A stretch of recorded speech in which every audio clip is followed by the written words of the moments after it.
నెల్లూరులో బ్రహ్మరాంబిక సమేత మల్లికార్జున స్వామి యొక్క తెప్పోత్సవ కార్యక్రమం జరుగుతుంది.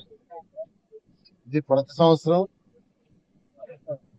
ఈ యొక్క సంక్రాంతి పండుగ సందర్భంగా ఈ రోజుల్లో జరిగే ఈ పండుగ, ఈ తెప్పోత్సవాన్ని ఎంతో వైభవంగా ఈరోజు అధికారులు యాక్చువల్ గా అంటే ఎండోమెంట్ డిపార్ట్మెంట్ కావచ్చు, మున్సిపల్ డిపార్ట్మెంట్ కావచ్చు, పోలీస్ డిపార్ట్మెంట్ కావచ్చు, ఫైర్ డిపార్ట్మెంట్ కావచ్చు, అన్ని డిపార్ట్మెంట్ల యొక్క కలయికతో చాలా చక్కగా నిర్వహిస్తున్నారు.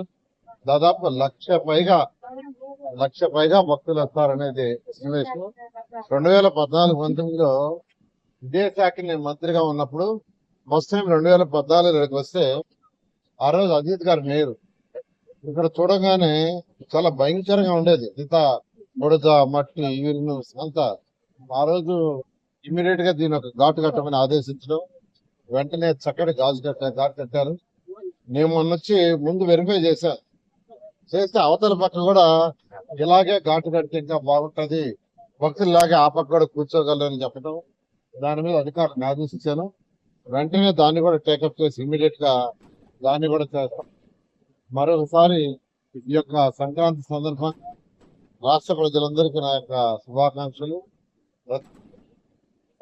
సకల ఐశ్వర్యాలతో సకల ఆరోగ్యాలతోనూ ఉండాలని, ప్రతి ఒక్కరి యొక్క ఆర్థిక స్థితి పెరగాలని, ఈ రాష్ట్ర యొక్క ఆర్థిక పెరగాలని కోరుతున్నాను.